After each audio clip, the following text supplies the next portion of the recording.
Hi everyone, thank you for joining me today and coming to this talk today. I'd like to start just by saying a big thank you to Julia, who introduced me to DStars, and also for DStars, for allowing me this platform just to share some information about our company, 1111 Games, all the work we do in the, ever evolving gaming industry.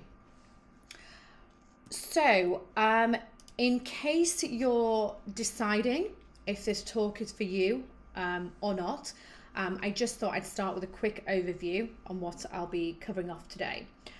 So I guess this talk might be of interest to people looking for a new opportunity, if you're considering working with a recruitment agency for the first time in the games industry to find your next job, or perhaps even a game studio, or looking to hire talent. And then just lastly, I'll finish off with a small overview on how people can break into this amazing industry. So let's get started. So who are we? 1111 Games. We are a games specialist agency. We pride ourselves on a candidate first philosophy, which I will go into a little bit more detail in the talk a little bit later. But just to keep it really simple, our mission, our vision, everything that we do, our purpose, whatever you might call it, our goal is ultimately to help people discover where they belong. That's something we really believe in. We think recruitment has evolved over the years, which I'm pleased to say it has, which means relationships have become more important, matching has become more important, culture fit has become more important, and that's why we exist. We're kind of the middle person in this hiring process and helping to connect professionals in the games industry to studios they would want to work for or work with. So we, like I said, we really pride ourselves on gathering, knowing our market, studying our market, gathering key market intelligence, tracking data, using smart metrics, to understand the current marketplace and what it's going to take to land the best jobs and the best talent for studios. So it's a strange one, but we represent both sides. So we represent the studios and we also represent the candidates to bring them both together. So perfect match. Yes, let's talk a little bit about the perfect match. I mentioned earlier we have a philosophy, our candidate first philosophy. So essentially what this means to candidates in the market looking for opportunities is that we have a process we go through to match people to the right studios and job opportunities. We assess people on 4 different levels. I mean, there's a lot more than this, but don't want to bore you with all the details today. But just to give you an overview, a couple of things that we might consider when representing a candidate and their expectations, and helping to find, discover where they belong, I guess. We would look at culture fit, we look at project interest, kind of genres that candidates are interested in, and further to that, we would review somebody's location, situation. Can they work remote? Can they travel? What's their family situation? Will they be relocating children? Do we factor in schools? That type of thing. So a lot goes into what we call a discovery call and really getting to know a candidate so that we can represent them in the best way possible. And career aspirations, last but not least. I think it's really, really important to understand how somebody's career goals align with a studio's goals as well. So yes, that's kind of the science, I guess, behind what we do. Just moving on. I guess this ties in nicely with how it's so essential to have the right people in the right seats. Now, this could be, you know, from a studio's perspective, but it's the same for a candidate as well. They want to, obviously, if I was looking for an opportunity, I'd want to make sure that, you know, I'm the right match for not just the position itself, but also the team fit and the culture at the studio. We believe relationships matter. Interestingly, relationships matter is one of our core values at 1111. You know, we, as a team, we value this. It's super important to us, and we also apply this to our studio partners and candidates we represent. Togetherness is at the heart of our culture as a team, but as I mentioned, this extends to the studios and candidates we work with. But we ultimately, I believe it's absolutely critical to each organisation to hire exceptional talent and, you know, to get to know those people, bring teams together. You know, it's important that we're connecting at not just sharing CVs and documentation, but people are spending the time to get to know each other. And that's where the relationship piece comes in. You know, people are important for companies and studios, but the right people are priceless. I mean, as a company, we truly believe, and we've seen this happen, that studios succeed, projects succeed or fail based on having the right people in the right roles at the right time. It really starts with really understanding for a studio what talent you need to succeed in the marketplace, assessing what you have already, identifying the talent gaps, and then executing on obtaining that talent. And the execution piece is where we come on board and help the studios identify, you know, where the talent can come from. So yeah, just really important to kind of, I guess, work on those relationships. I did want to talk a little bit about something I mentioned earlier, which is a candidate first approach that we have as a team, as a company, as a business. We believe that, you know, I guess for us, it's ensuring the candidate has a great experience, no matter what the outcome.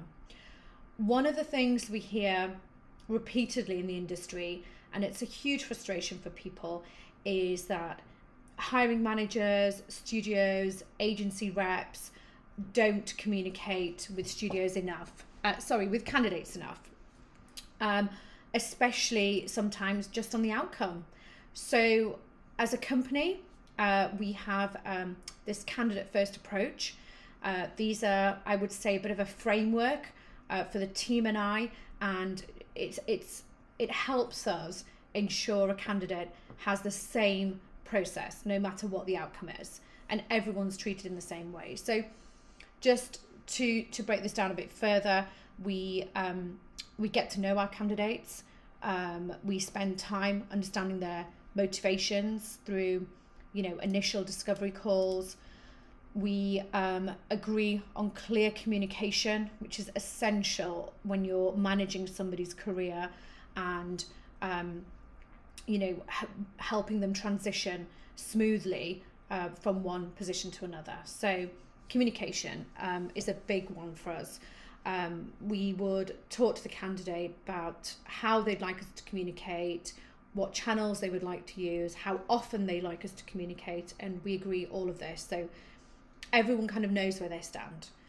We are big on keeping people informed, prepared. Prepared is linked to the interview process. Sometimes we have candidates we're working with in the games industry who are interviewing with multiple studios. So we want to make sure that the candidate is fully informed and prepared and understands the hiring process, understands their commitment, and is really clear on what's going to be expected of them, whether that's a coding test or For one of the artists, it might be an animation test or a design test. It's just these things that might seem sometimes not that important or maybe trivial. What we find, it's absolutely essential to make sure people feel prepared and informed through the entire process, which leads on to matching. This helps us ultimately match effectively, ensuring that we're meeting the needs and wants on both sides and making sure that everyone's aligned and completely clear on the expectations and deliverables. Regular touch points and check-ins. This is a really big one for us. I think sometimes we found from speaking to candidates that if, you know, they've worked with somebody and it just kind of goes very quiet, you know, and there's just a bit of ghosting maybe on either side or both sides. So we don't like to, that's not something I guess we drive here. It's really, really important that we have regular touch points and check-ins. Not too much as well. Again, like I mentioned, we like to discuss this with a candidate and be really clear on how they want us to communicate with them. So touch points and check-ins can be right up to once the job has been accepted and offered. This can be pre-onboarding discussions, visa inquiries, helping people with relocation, looking at schooling for children, you know, helping partners look for potential jobs, whether that's in the games industry or perhaps we can introduce them to, you know, other companies as well, outside of the games industry. Just everything we can to make sure that, you know, we are following a candidate first strategy. We are making sure that the candidate is, you know, feeling like they're being looked after and they have a good experience.